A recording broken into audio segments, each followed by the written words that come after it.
My name is Iris Blackwell, 30 years old. The phone wouldn't stop ringing.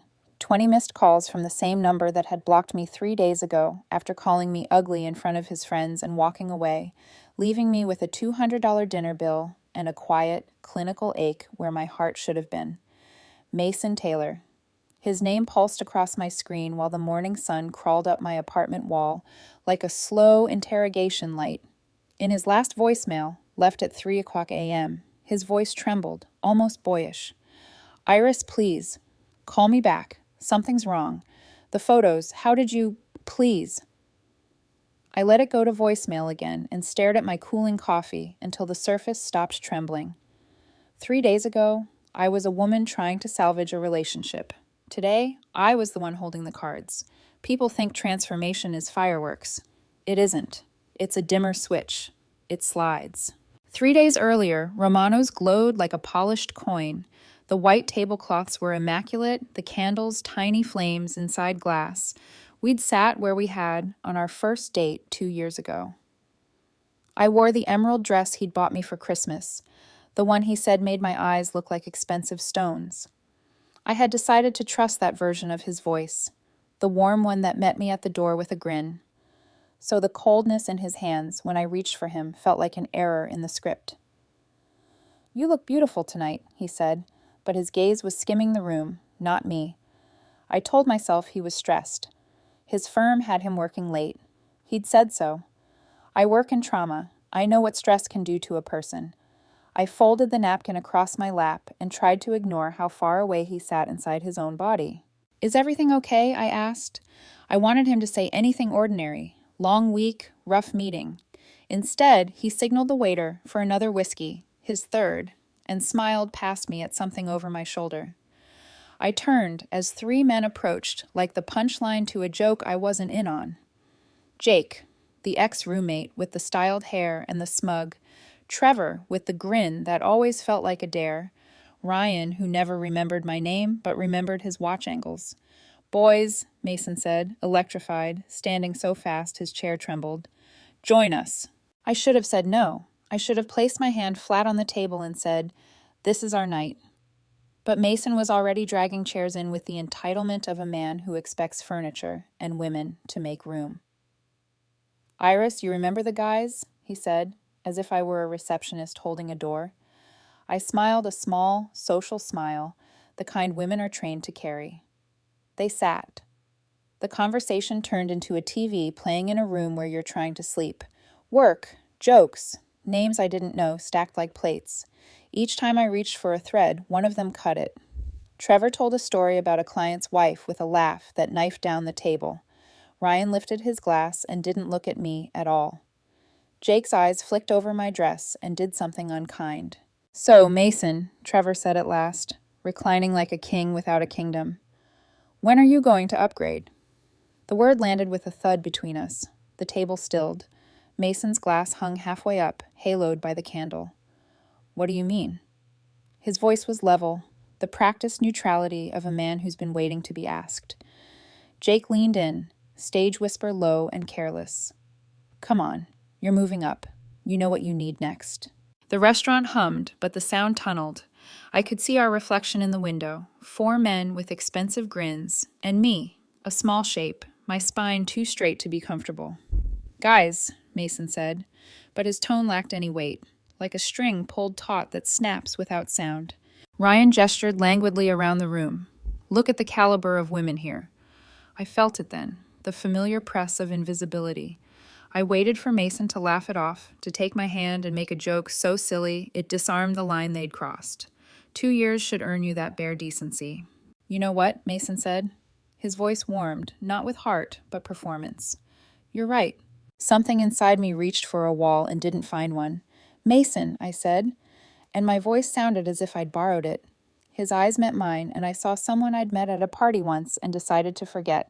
"Iris, this isn't working." He gestured vaguely at the air between us, as though the space were responsible. "I'm moving up in the world. I need someone who fits the image." Image. The word tasted like tin. "What image?" I asked, though I already knew. He sighed, weary of the chore he'd assigned himself. "You're a nice girl. Adequate." Adequate. Nearby cutlery stilled as if the room inhaled. He straightened, drawing courage from his court. "Let's be honest, you're not pretty enough for where I'm going." He let the sentence rest in the candlelight so it could be properly admired. Jake's smile tightened. Trevor murmured, "Harsh, but necessary." Ryan smirked at his water. My fingers curled on the linen until the edges impressed themselves into my skin. "Please," I whispered, "not here." He lifted his glass and drank the last of his whiskey like a period. "When would be a good time to tell you you're not enough?" He pushed back his chair, threw a 20 on a bill he hadn't earned, and added, as they reached the door and his courage grew with distance, "A girl like you should be grateful I lasted this long." The laughter that followed them out was bright and echoing, the kind that stays on your clothes when you get home. The waiter approached with careful sympathy, the sort people think is kindness. "Miss, shall I bring—" "Just the check," I said, and when it came, the number stared back, indifferent and precise. I paid. Sometimes payment is ritual. It brands an ending. The valet brought my old Honda, which Mason liked to call character building. Streetlights flared up and slid over the windshield like questions as I drove home. In the bathroom, I stood before the mirror and let the word touch my mouth. "Ugly," I said softly, like testing a flame with a fingertip. The woman in the glass had copper-dark hair braided with stubbornness, green eyes that held people steady when their worlds turned red, and a calm born of nights where lives balanced between alarms. I watched my own face suffer the word and then refuse it. In that refusal, something steadied. I opened the closet and found the garment bag pressed behind scrubs and sweaters. Inside, silk and leather slept like a story I'd stopped telling, and beneath them, a clutch the color of storms. I didn't touch any of it. Instead, I crossed to the small desk where my laptop waited, its metal cool against my wrists. When the screen bloomed, it lit the room like a secret. I logged into an account I hadn't opened in years and saw numbers that made the $200 at Romano's look like a puddle beside the sea. I closed it without letting the smile reach my eyes. Not yet. My phone vibrated on the table. Another voicemail from Mason, the sound clogged with a panic he would pretend was love if I answered. I didn't. I listened to the apartment breathe, the hum of the refrigerator, the neighbor's TV through the wall, the thin city wind, and I understood something I had refused to name. Humiliation is a kind of clarity. It scrapes you clean of delusion. It leaves a surface you can etch a plan into. In the kitchen, the light over the sink flickered, then steadied. I remembered the first month we dated, when Mason showed up at my door with flowers pilfered from a hotel lobby and a grin that felt like a trick you want to believe in anyway. I remembered the way he'd said nurse like a compliment and a consolation prize at once. I remembered how he cataloged things, my car, my shoes, my habit of bringing home stray cats until I found them owners. I remembered how he'd said we when the bill came and you when the waiter set it down. I poured the cold coffee down the drain. It looked like blood thinned with water. The mirror in the hall caught me mid-movement, dress loosening at the shoulders, makeup blurred at the edges, jaw set in a new language. People think rage is noisy. Real rage is a silent room where a decision is made. In bed, I lay awake and let the night sort itself into chapters. One for the first date, one for the first time he corrected my story in front of his friends, one for the first time I pretended not to mind. Somewhere between midnight and 3, I understood that what he'd done at Romano's wasn't a rupture. It was a reveal. He hadn't changed. He'd only stopped acting. At 3, my phone lit the ceiling, stark and cold. "Iris," his voicemail pleaded. "Please, something's happening. Something's wrong." I didn't listen to the rest. I watched the light fade and the dark regain its ground. The wind pressed against the window and then let go. In the space that followed, I felt the dimmer switch slide to a brighter setting, not blinding, just enough to see the room as it really was. In the morning, I would put on scrubs, pin my hair back, and walk into a world where people bled honestly and thanked you for holding pressure. I would nod when Emma asked if I was okay and say, "It's just a breakup," the way people say, "just a storm," while boarding their windows. I would work. I would be adequate in the way that saves lives, precisely, quietly. But tonight, I made tea and watched steam climb and vanish, and in that ghost, I wrote a promise. The next time Mason spoke my name, he would know exactly how it felt to say it into a void and wait for something merciful to answer back. I turned off the kitchen light. The apartment went dark like a stage between scenes. Beyond the glass, the city exhaled. Inside, I didn't. Not yet. I slept with my phone face down. It buzzed over and over, a small animal pawing at a door. It didn't realize I had locked for good. The morning after Romano's should have tasted like ashes, but instead it carried a sharp clarity. The sunlight slipping through my blinds painted everything in merciless detail. The chipped rim of my coffee mug, the crooked frame above my couch, the faint ring Mason's whiskey glass had left on my dining table when he'd visited last week. Every trace of him felt like graffiti on my life. But I wasn't going to scrub it away. I was going to frame it, study it, use it. People think heartbreak is a storm. No. Heartbreak is a scalpel, cold, precise, opening you up to what you'd rather not see. And as I sat in my kitchen, with my hair unbrushed and my pulse steady, I finally looked at myself without illusion. I wasn't the girl who cried into pillows anymore. I wasn't the woman begging a man to recognize her worth. I was Iris Blackwell. And I remembered what that name meant. The world only knew Hazel, the nurse, the modest apartment dweller, the woman who drove an old Civic and clocked double shifts in trauma. But Hazel was a mask I had stitched together the night my father died, when wealth became a curse heavier than mourning.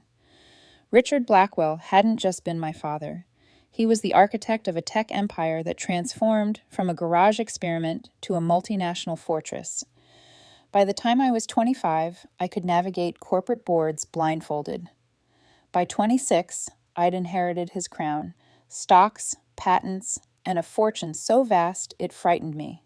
I'd vanished into Hazel because wealth turned people into liars, friends turned into supplicants, lovers became merchants with their hands out. I wanted someone who would love me stripped of all that noise. So I traded boardrooms for break rooms, IPOs for IV lines, billion-dollar mergers for late-night trauma shifts where blood and heartbreak carried no price tags. And for a time, Mason seemed like the answer. His crooked smile, his ambition that shimmered but didn't blind, his arm around me when exhaustion hollowed me out, those things had felt like truth. But Romano stripped the costume off him too. He hadn't broken me. He'd unmasked me, and now it was time to unmask him. I walked to my bedroom closet, fingers trailing over the mundane uniforms of my second life. Scrubs, faded jeans, modest blouses. I pressed them aside until I reached the garment bag tucked into the shadows. The zipper's sound filled the room like a secret being spoken aloud. Inside, the world I'd hidden from myself. A black cocktail dress that glimmered like midnight oil, diamond studs my father had given me when I joined the board, a clutch from Milan that could pay off Mason's entire car lease. Beside them, an envelope with documents tied to accounts I hadn't touched in years. I carried it all to my desk. The laptop hummed awake, the blue glow soft against my face. My fingers hovered, hesitant, before entering the credentials that had once been muscle memory. A vault cracked open. 7 figures greeted me, steady as constellations, tech stocks soaring, real estate dividends humming, bonds yielding faithfully. It was more money than Mason and his hyena friends could imagine in their lifetimes, and it was mine. Still, I didn't smile. Wealth wasn't joy. It was a weapon, and tonight it would be sharpened. I pulled a second laptop from a false drawer in my dresser, its casing scratched, but its software worth more than any car Mason flaunted. Encrypted channels, secured servers, the kind of digital armor only a Blackwell heir would casually keep. I typed a single line into the secure messaging system. To Victoria Cross. Subject, inquiry. Need a deep background sweep. Mason Taylor. D.O.B. March 15th, 1992. Employment, Pinnacle Marketing Solutions. Include associates. Jake Charles, Trevor Banks, Ryan Mitchell. Full scope, finances, habits, relationships, weaknesses. Timeline, 48 hours. Victoria. Even typing her name steadied me. She'd been my father's shadow for 15 years, ex-CIA, a woman whose blue eyes could dissect a room in under 5 seconds. After his death, she became mine. My guardian when I chose to disappear, my silent watcher while I played at being ordinary. I hadn't called on her in 3 years, until tonight. The reply came quicker than I expected, a crisp ping against the quiet. Acknowledged. Any particular level of detail required? I stared at the words, the cursor blinking like a dare. My reflection in the laptop screen looked tired, but something behind the eyes had sharpened. I typed back. All of it, every crack, every secret. Leave no stone unturned. There was a pause, then, understood. I shut the laptop, the weight of it like a closed file. In the mirror across the room, I caught my own silhouette. The woman staring back wasn't the one Mason had called ugly. She wasn't the one who folded at his cold jokes or waited for him to choose her in a room of men. She was someone else entirely. I sat on the edge of my bed, listening to the city's muffled thrum through the window. My phone buzzed again, Mason's name flashing insistently, as if the universe itself hadn't shifted. I let it vibrate into silence. His voice belonged to a past tense version of me. When I finally lay down, the sheets cool against my skin, I thought about the irony. Mason believed he'd discarded me like something inadequate. He had no idea he'd provoked the return of someone he could never have afforded to meet. By the time I closed my eyes, my pulse had slowed into a promise. Mason thought he was playing with a fragile woman who cried over bills. What he didn't know was that fragility was just the wrapping. Inside was tempered steel, waiting. Tomorrow, the first domino would tilt. The next evening, my apartment smelled faintly of coffee and ink, when a knock came at exactly 9:00 p.m. I knew before I opened the door who it would be. Punctuality was her calling card. Victoria Cross stood there, platinum hair scraped into its severe knot, tailored blazer sharp enough to cut. She carried a leather briefcase, its weight pulling her shoulders slightly, though she never let her posture admit it. Her eyes swept the hall behind me before they settled on my face, narrowing just a fraction. "Iris," she said. A small smile flickered. "Or do you prefer Hazel these days?" "I think Hazel served her purpose." I stepped aside. "Come in." Inside, she set the briefcase on my table and clicked it open. Folders, photographs, printouts, evidence fanned across the wood like a surgeon laying out instruments. She worked quickly, methodically, her nails immaculate, her hands steady. "I have to admit," she said without looking up, "when you vanished into civilian life, I didn't expect to hear from you again. But I suppose some men make the mistake of thinking you're breakable." I almost smiled. He mistook silence for weakness, an easy mistake. Victoria finally looked at me, her gaze cool. "And now you want to correct it?" I didn't answer. She didn't need me to. She flipped open the first folder. Mason Taylor, 30, marketing manager at Pinnacle Solutions, leased BMW, overpriced apartment. On the surface, respectable. Beneath, she tapped the page. Debt, maxed cards, student loans dragging behind him like chains, rent months overdue, lifestyle, smoke and mirrors. My jaw clenched, but I gestured for her to continue. He's been dipping into client accounts, small amounts, $100 here, $200 there, clever enough to camouflage it as business expenses, but the pattern is there, about $15,000 siphoned over the past year. The company hasn't noticed yet, but when they do... She let the implication hang in the air. My heart stayed steady. What about the others? Victoria slid new files forward.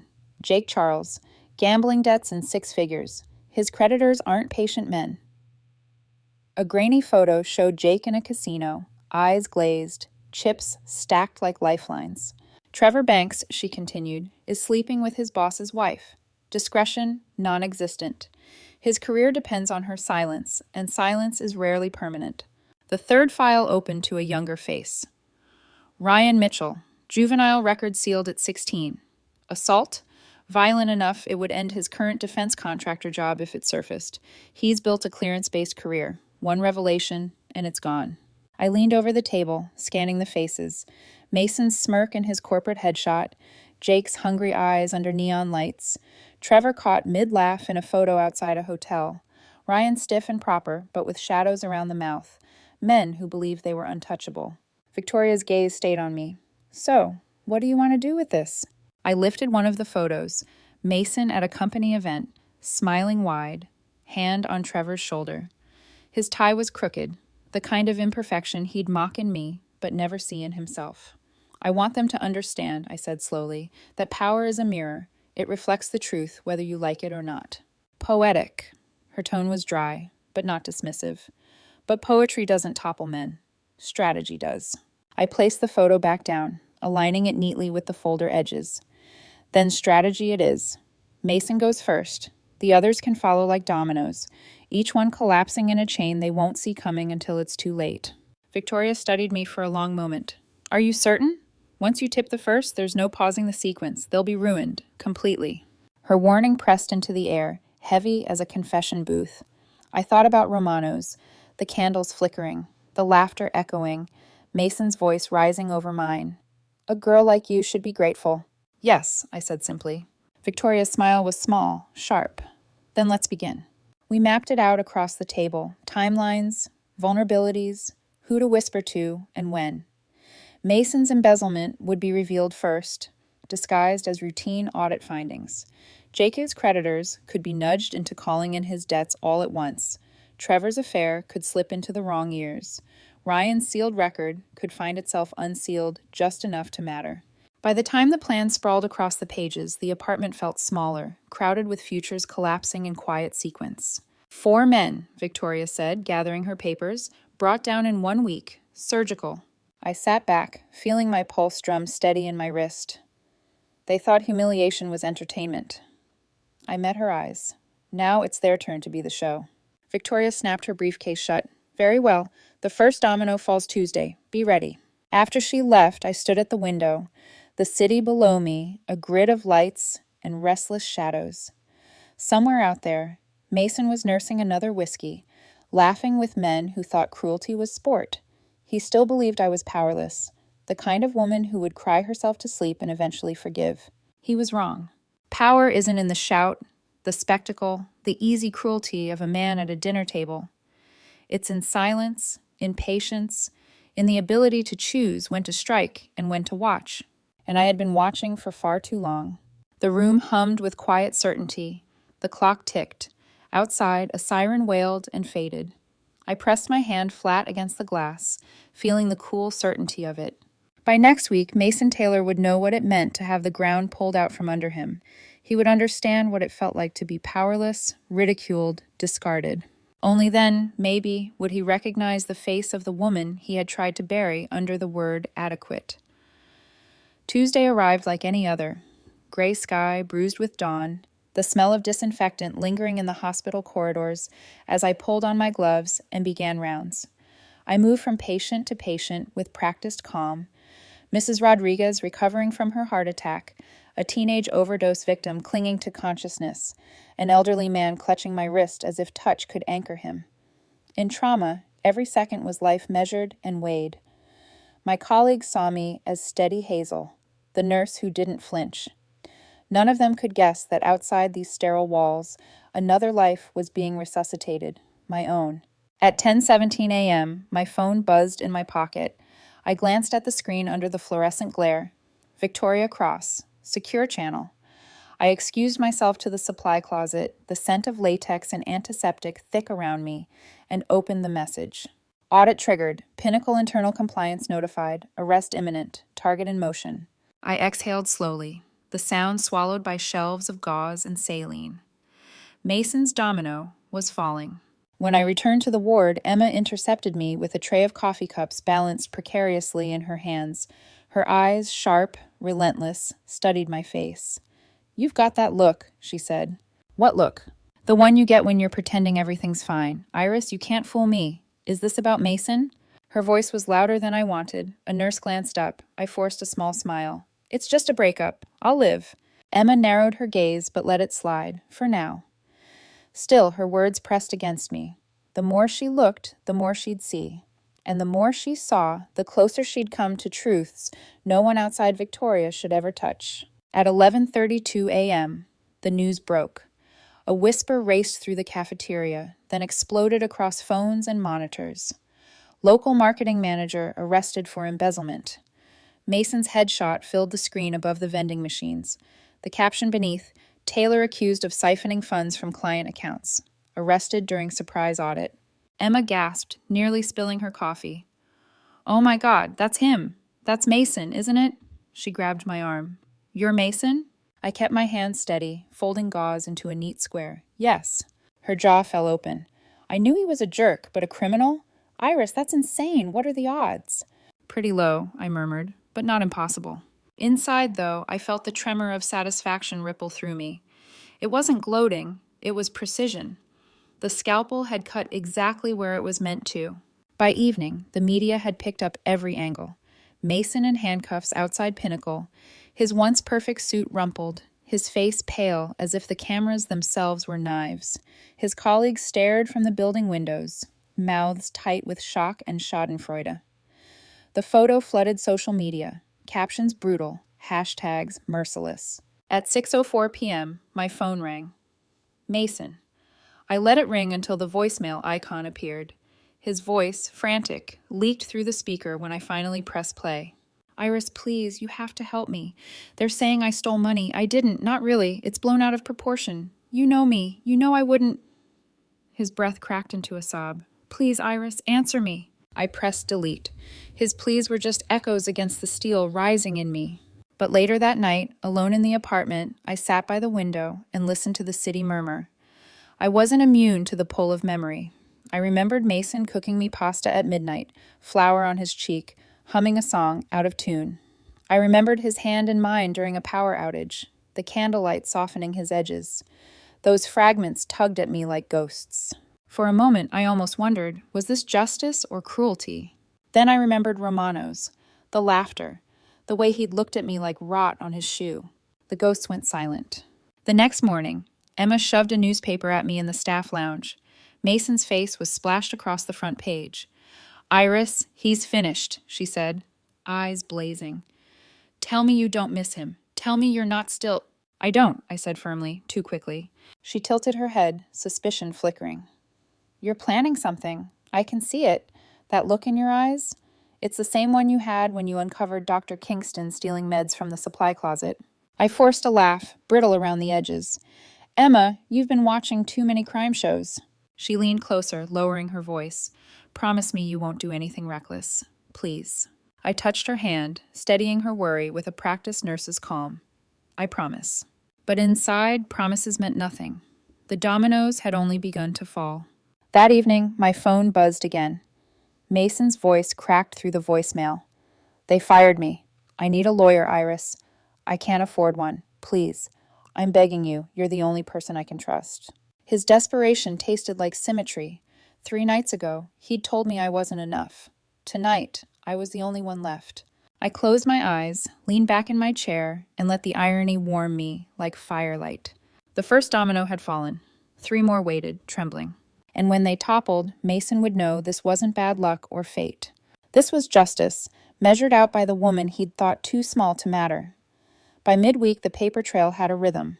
One headline after another, each a metronome marking the collapse of a life they'd assumed was indestructible. I learned to hold 2 worlds at once, the sterile choreography of trauma nursing by day and the slow, surgical unspooling of reputations by night. They were opposites that somehow fit inside me without friction, one hand steady in a patient's chest, the other writing the notes that would make careers unravel. Wednesday morning started with the usual, vitals, triage, the soft, frightened conversations that live in corners of hospitals. I tied my hair back, pulled on gloves, and moved through the unit like a wind through trees. Mrs. Rodriguez smiled at me because she trusted the world when she trusted a nurse. A construction worker coughed up metal and blood and curse words, and I soothed, hissed pain into instructions. Each life I touched required a kind of mercy I had decided long ago to give freely. Outside, mercy was a currency that could be traded. Here, it was a simple, clean necessity. At 9:12 a.m., my secure line pinged, with another note from Victoria. Ryan Mitchell, clearance revoked, employer notified. Sealed juvenile record surfaced via third-party check, loss of position imminent. The words were precise, almost polite. A piece slid from the inner circle, and the pattern drew another ugly shape. I went to lunch with Emma under fluorescent lights that couldn't hide the strain in her face. She watched me like a hawk. You need to stop pretending, she said, half teasing, half pleading, stirring her coffee like an anxious metronome.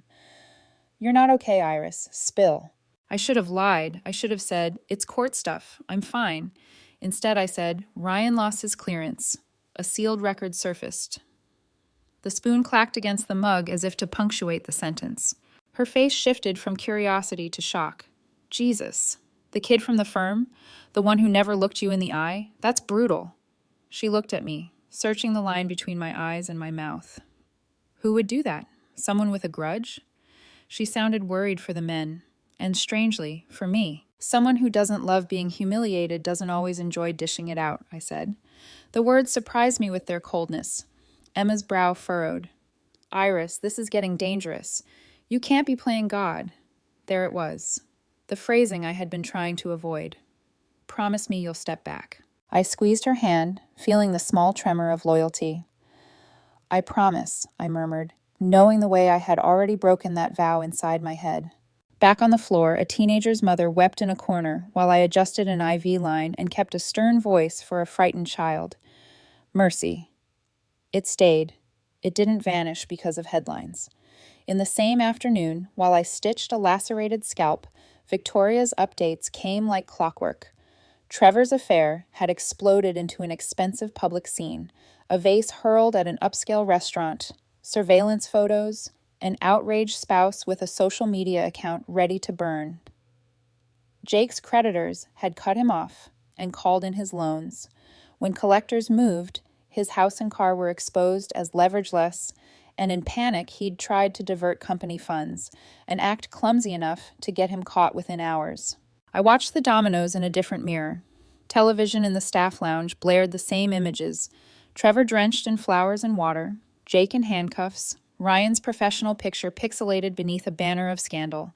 Nurses murmured around the coffee pot, voices low, speculative. They asked me, "Did you know any of them?" I shrugged with the practiced nonchalance of someone who'd been asked the same question about an ex 100 times. But everything small in me, the girl who lost a father, the woman who chose scrubs over a boardroom, felt the tug of an old, private alarm. Each time a man's life splintered, something in me registered the cost. Families shaken, careers burned, futures rerouted. The pattern was necessary, the method surgical. But the echo of it felt like walking a hallway where every door you closed was someone's life. I had told myself I wanted justice. Justice, I believed, was clean, but the work of dismantling someone's world is messier than a headline. That evening, Mason called twice and left a third, breathless, slurred voicemail that sounded small and lost. Iris, he said, voice raw. This is bad. My phone's blowing up. They said I embezzled. I don't know what to do. I could hear him inhale and fill the silence with the kind of plea I'd once found disarming. I could have answered. I could have told him to get a lawyer, offered a plate of sympathy.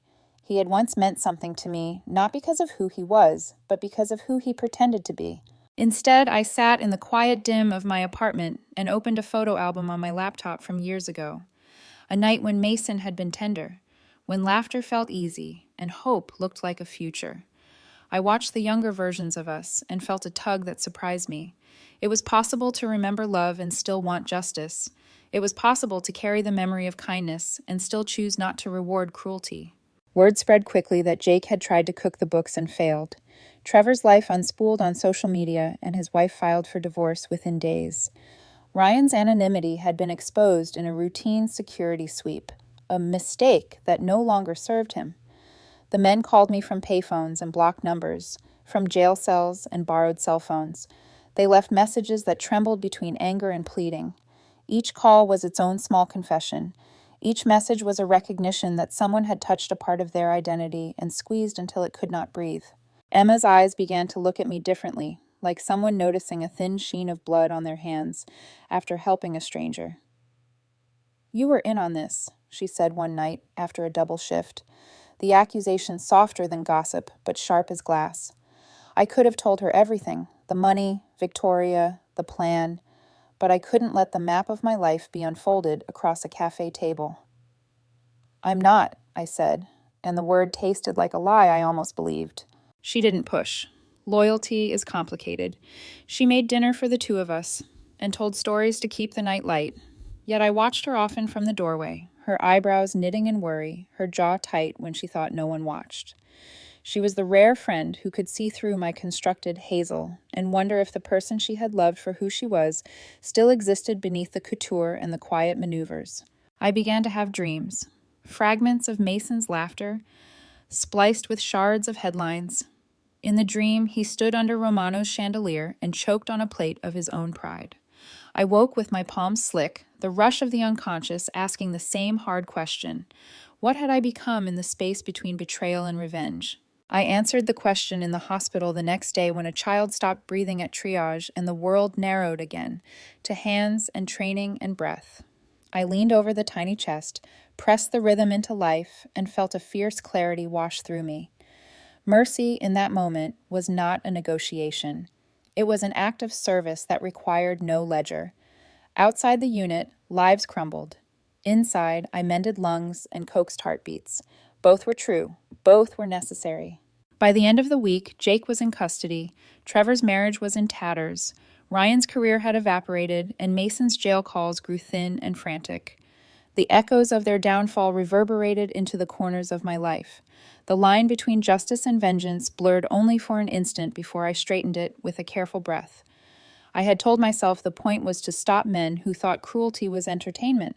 The point, I insisted, was not to enjoy watching them fall. Though the truth of my satisfaction was a thorn that caught and pricked more often than I wanted to admit. Emma caught my eye over a chaotic shift one night and mouthed the single, fragile word, "Okay?" I gave the smallest nod I could and returned to the patient who needed me. My hands were steady. My conscience moved like a slow, tempered blade behind them, a constant reminder that power must be measured, that consequences must be deliberate. The collapse of the inner circle was surgical and brutal. It worked. But it left a residue, a fine dust that settled on my skin and would not be brushed away. I was winning. The public would call it justice, and sometimes, late at night, my own voice would whisper that in stripping them down, I had lost a small part of what I had set out to protect. By Saturday morning, Mason's world had shrunk to a series of desperate phone calls and the sound of laughter that wasn't his. The first call came at 6:00 a.m., my phone vibrating across the nightstand like a trapped insect. His voice cracked through the voicemail before I was even fully awake. "Iris, thank God.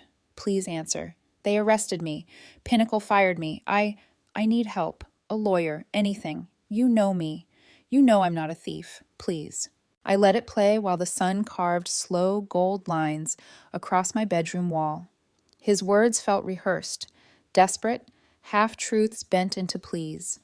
The kind of voice he might have used as a child to escape punishment, except this time there was no mother to cover his mistakes, only me, and I wasn't playing that role anymore. By mid-morning, the second domino had been pushed. Victoria's text was short, sharp, clinical. Mitchell's clearance revoked. Dismissal official. Panic set in. I sat in the hospital cafeteria with Emma, who pushed her salad around with her fork, eyes on me, more than the food. "Did you see the news?" she asked, her voice low. "Ryan Mitchell. Clearance gone. Career over. This week has been insane." I kept my face neutral, sipping coffee that tasted like cardboard. It does seem like bad luck circling the same group of people. Emma studied me, brow furrowing. "Luck doesn't work like that. Not this precise, not this cruel. Iris, are you sure you don't know something?" Her voice carried more suspicion than concern now. I forced a smile, light and casual. "Emma, if I had the power to collapse men like dominoes, don't you think I'd be living differently?" She didn't laugh. That worried me more than any headline. By Wednesday, Trevor's life detonated in public. A gossip column caught the moment his boss's wife hurled a vase at him in a crowded restaurant, roses and water splashing across his designer suit. Cameras clicked. The photo was everywhere within hours. Trevor caught mid-shock, mid-shame. The next day, he was unemployed and homeless. His mistress gone, his marriage in shreds. Victoria's message carried a wry note. Collateral damage accepted, banks neutralized. I closed the phone and turned back to a patient chart, my pen scratching calmly while inside me, something twisted. Trevor deserved the fall. They all did. But watching the destruction ripple outward, the wife's fury, the employees whispering, it reminded me that revenge was never surgical, no matter how precise the blade. It always cut deeper than intended. Thursday morning, Jake's collapse followed. His gambling debts called in simultaneously, his desperation clawing him toward theft. He tried to siphon money from his own company's accounts. Clumsy, predictable. He was caught before noon, the cuffs digging into his wrists by the evening news. 4 men, 4 ruins. That night, Mason called again. His voice trembled like a building about to collapse. Iris, something's happening. It's not just me. It's Jake, Trevor, Ryan. We're all going down one by one. It feels orchestrated. His breath hitched. Someone's targeting us. Someone with power. Could it be your family? Didn't you say once they had money, connections? I pressed the phone tighter to my ear, a smile ghosting across my lips. His intuition brushed close to the truth but missed the mark entirely. Mason, you're being paranoid, I said softly when I finally answered. Sometimes bad things happen all at once. You don't believe that, he whispered. Maybe not, I admitted, but maybe you should ask yourself why it's all happening to you. There was silence on the line, heavy, cracking. Then he whispered, I need you, Iris. You're the only one I can trust. Once, those words would have broken me. Now, they sounded like the opening lines of a confession I didn't need to hear. After I hung up, I walked to the window and pressed my palm against the glass. The city sprawled below me, indifferent, glittering. Somewhere out there, Mason was pacing a cramped apartment, his arrogance draining out of him with every call unreturned. He still thought I was the woman he'd humiliated, the nurse barely making rent, the adequate girlfriend grateful for scraps of attention. He had no idea he was speaking to the ghost of that woman, no idea that the real Iris Blackwell had been awake the whole time, waiting for the moment he slipped. And now the ground beneath him was gone. The dominoes had fallen exactly as planned. The question was no longer if he would break. It was how. The courthouse loomed like an old cathedral of consequences, stone steps worn smooth by the feet of people who'd come to beg, accuse, or be absolved. I walked up them the way I walked into the trauma unit, with purpose and a quiet acceptance of what needed doing.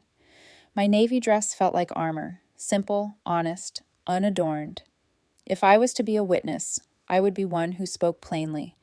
The press clustered behind a line of yellow tape, cameras like patient, hungry birds.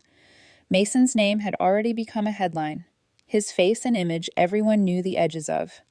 I felt nothing of the thrill the tabloids chase. I felt only a thin, precise focus. Inside, the courtroom smelled of coffee and old paper, and something institutional that made breath sound loud.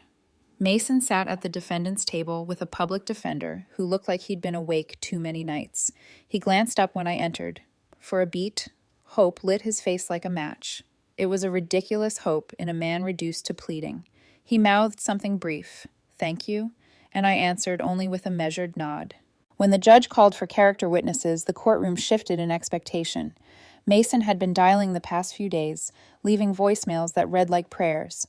He had counted on one of them to save him. He had counted on me, of all people, to perform the softest kind of mercy. I rose when my name was called. Your Honor, I would like to speak on behalf of the defendant, I said, and my voice carried without strain. I could feel people searching my face, the TV reporters in the gallery, the elderly couple in tweed who'd come for the human drama, the sheriff with his coffee cup. Mason looked at me like a man seeing an unmade promise for the first time. State your name and relationship to the defendant, the clerk said. My name is Iris Blackwell, I said, the syllables deliberate. I was Mr. Mason Taylor's girlfriend for 2 years. A ripple of surprise moved through the gallery like wind over water. Mason's lip trembled, his hope sharpened into a raw animal look. He mouthed, "Please." The attorney's questions were predictable. Ms. Blackwell, despite your recent breakup, you've chosen to testify on behalf of Mr. Taylor. Is that correct? Yes, I said. I came because I believe the court deserves the whole truth about his character. You knew Mr. Taylor intimately, did you not? The prosecutor pressed. I knew Mr. Taylor as well as anyone can know another person, I replied. I saw many sides of him. That was true. I had seen the charm, the careless tenderness, the little compromises he made with empathy. I had also seen the entitlement, The calculated cruelty that could be switched on for applause. The point of the testimony was not to paint him as a monster. People who did monstrous things were often painfully ordinary, but to set the record straight. The truth had a way of dismantling glamour. How would you describe Mr. Taylor's honesty in personal matters? The prosecutor asked, eyes level with mine. I could have softened it. I could have spoken to good times, to the man he'd been when he fixed my sink at midnight, when he'd laughed at my clumsy attempts at cooking. But the truth had teeth, and it needed to bite to be felt. Mr. Taylor has a pattern of dishonesty, I said.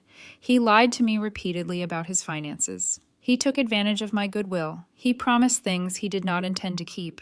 And 3 weeks ago, he humiliated me publicly at Romano's in front of strangers. He told me I was inadequate. He left me to pay a $200 bill and announced that, "A girl like you should be grateful I dated you." The words landed like stones. Gasps.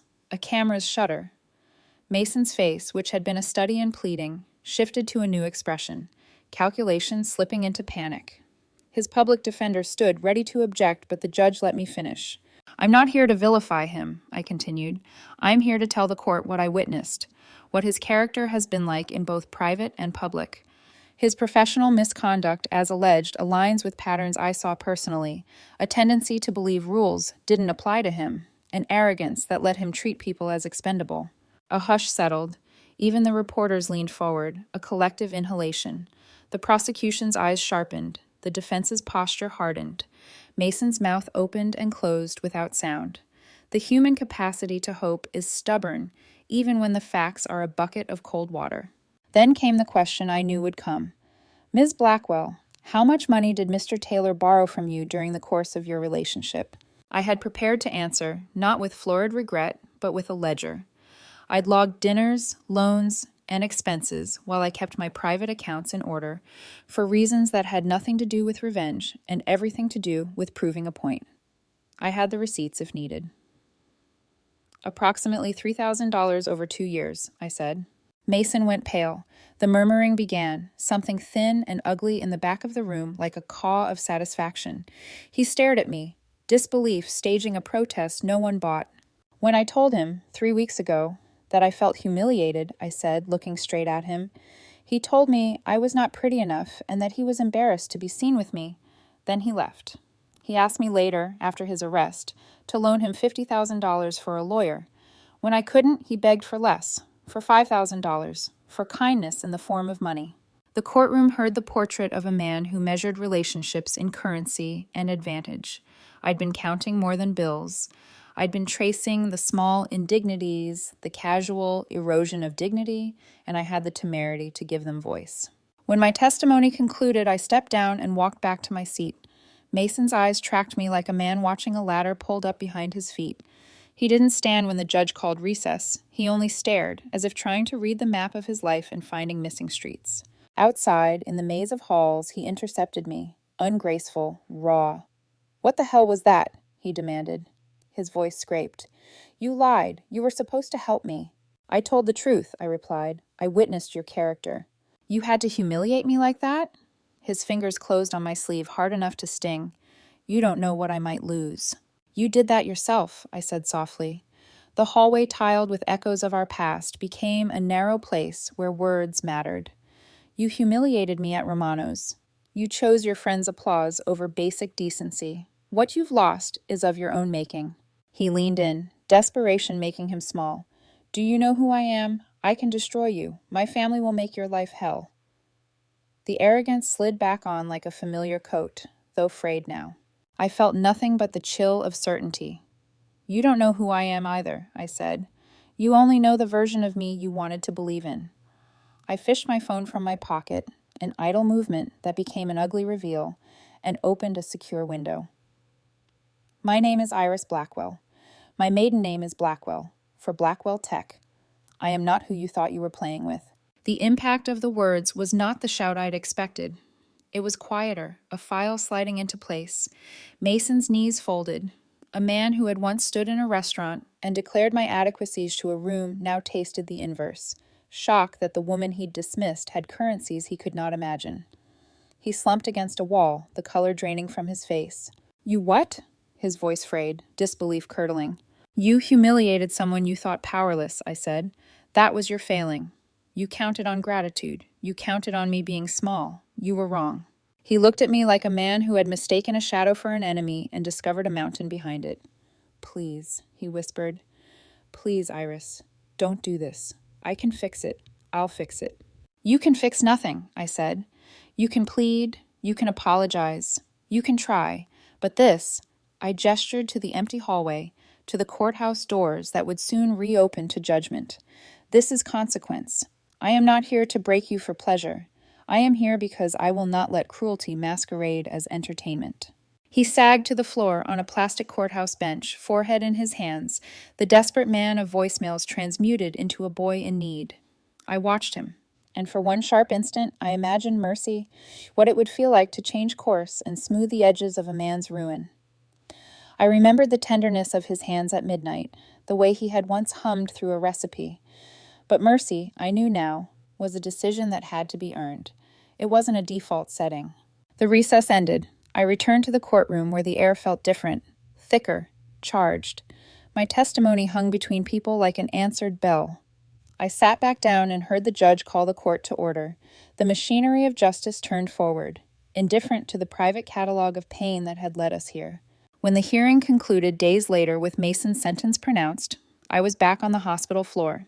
A man needed CPR, and the world required me in ways this marble room could not. But in the quiet moments between patients, I felt the echo of that hallway. A man brought face to face with the consequences of his choices, and a woman who had spoken truth into a room that expected softness and received steel instead. Outside the courthouse, Mason's name joined the chorus of scandalized headlines. Inside me, a different sound had settled, something like the quiet closing of a door that had been left unlocked for too long. I had revealed myself, not to humiliate for sport, but to make sure the scale tipped back toward honesty. The cost was complicated. The result was unavoidable. As I moved through the shift that evening, washing hands, adjusting tubes, telling a frightened family that their son would be okay for now, I understood the work ahead. Truth can mend, but it also leaves scars. Justice may be necessary, but mercy, if it ever comes, must be deliberate. Mason would learn to be small. Whether he would learn to be better was not a lesson I could force. I had only provided the mirror. I left the hospital that night with my hands smelled of antiseptic and my head crowded with faces. Outside, the city blinked. Somewhere in a cell or in some small borrowed bed, Mason Taylor was reckoning with the life he'd insisted upon. I let the thought sit like a stone in my palm, heavy and cold, and then I put it in my pocket and walked home. Mason Taylor was sentenced to 18 months in federal prison. I wasn't in the courtroom when the gavel fell. I was bent over a gurney with Dr. Thompson, stabilizing a young man whose motorcycle had lost a fight with asphalt. The beep of monitors drowned out every other sound, but later, Victoria's message came through like a gunshot in the silence of my locker room. Package delivered, target acquired, mission accomplished. I sat there on the bench, sweat cooling on my neck, staring at the words until they blurred. Mason was behind bars. His friends had scattered into ruin. Gambling debts, shattered careers, broken marriages. The circle of arrogance that had laughed over my humiliation at Romano's was now nothing but cautionary tales. And yet, instead of triumph, I felt the strange hush of aftermath. Victory has its own silence. That night, in my apartment, I poured myself a glass of wine and turned the stem slowly between my fingers. The city outside glittered with the indifference of neon, and I thought of Mason, of the voicemail he'd left the night before sentencing, raw, cracked, stripped of arrogance. I'm sorry. I'm so expletive sorry. Iris, please, don't let me disappear in here. I hadn't answered. Mercy, I reminded myself, was not something you owed to someone who had turned your life into a public circus. Mercy was a decision reserved for those who proved themselves worthy of it. And yet I had made arrangements. 2 quiet donations to the prison board, routed through charities no one would trace. Enough to secure him a private cell, away from predators. Enough to guarantee access to books, medical care, education programs. He would still wear gray. He would still hear the slam of bars every night. But he would live, and he would be forced to think. When I told Victoria, her expression didn't flicker. You're giving him comfort, she said flatly. I'm giving him space, I corrected. Space to reckon. Space to understand what powerlessness feels like. If he learns something in there, good. If not, he'll still serve every day he earned. She studied me, her ice blue eyes narrowing. Mercy is a dangerous habit, Iris. It has a way of coming back to bite. Maybe, I said, sipping my wine. Or maybe it's the sharpest blade in my hand. Weeks blurred. Hospital shifts consumed my days, steady and grounding. But at night, when the apartment was still, Mason's presence lingered like a ghost. Then, 2 months into his sentence, a letter arrived. The envelope was thin, the paper cheap, the handwriting blocky and deliberate. Dear Iris, I don't know if you'll read this, but I have to write it. I was wrong about everything. Wrong about you, wrong about myself. I've had time to think, too much time, and I see what I was. A thief, a liar, a coward. I thought humiliation was entertainment. I thought I was untouchable. Now I count hours in concrete and steel, and I understand what it feels like to be nothing. You gave me that lesson. Maybe you saved me. I don't expect forgiveness. I don't deserve it. But thank you for not destroying me completely, for leaving me space to still be human. I'm sorry. I read it 3 times, the words shaky in places as if his hand had faltered. He hadn't asked for money. He hadn't begged for a lawyer. He hadn't even asked for me to respond.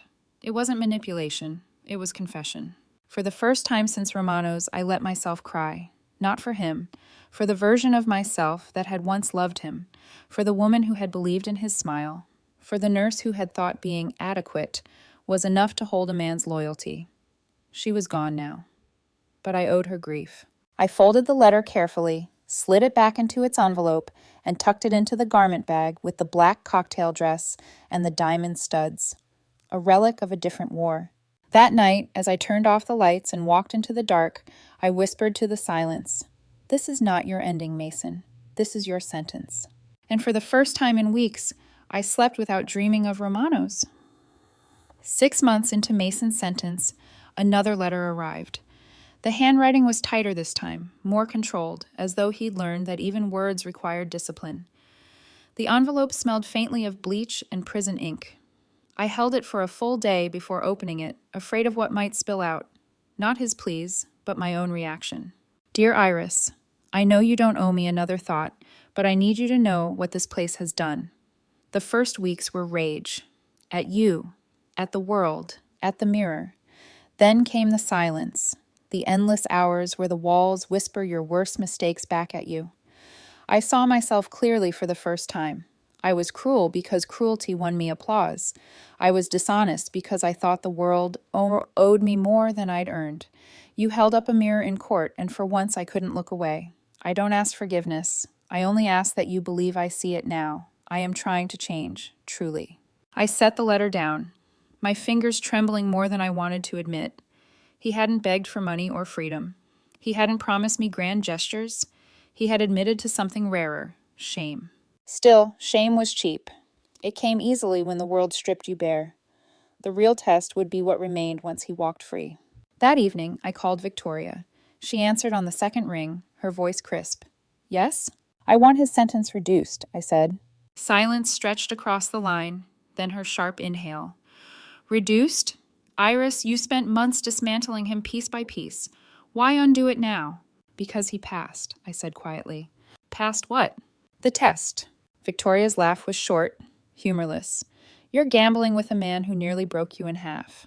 Maybe, but I know what it's like to be judged only by your worst moment. I won't let his be the only one that defines him. A pause. Then, reluctantly, I can make it happen. But once he's out, he's unpredictable. Don't expect gratitude. I don't, I said. I expect him to remember. And so, Mason was released after 6 months, a time-served note scribbled into records that wouldn't trace back to me. I told myself I did it to close the book, not reopen it. But fate doesn't care about tidy endings. 2 weeks later, Emma slid into our usual booth at the coffee shop, her eyes wide. You'll never guess who I saw this morning. I didn't need to guess. Mason? Her jaw dropped. How did you know? I shrugged, sipping my latte. Lucky intuition. He looked, she hesitated, different, older, sadder, not broken exactly, but smaller. He asked about you. My stomach tightened, but I kept my face calm. What did you say? That you're doing great. That you were promoted, and, she faltered, guilt shading her voice, that you're seeing someone new. I smiled faintly. Good. Keep that story. He doesn't need to know more. Emma leaned forward, her voice urgent. Iris, if he tries to contact you, promise me you'll stay away. People don't change. Not really. I wanted to agree. I wanted to give her the promise she needed.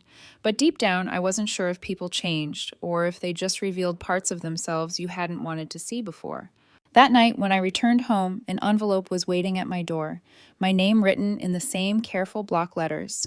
I carried it inside with steady hands, but my pulse betrayed me. Dear Iris, I know you could have kept me locked away. I know my early release wasn't luck. I don't expect you to admit it, but I know it was you. Thank you. Not for me, but for what it means, that you believe even monsters can change.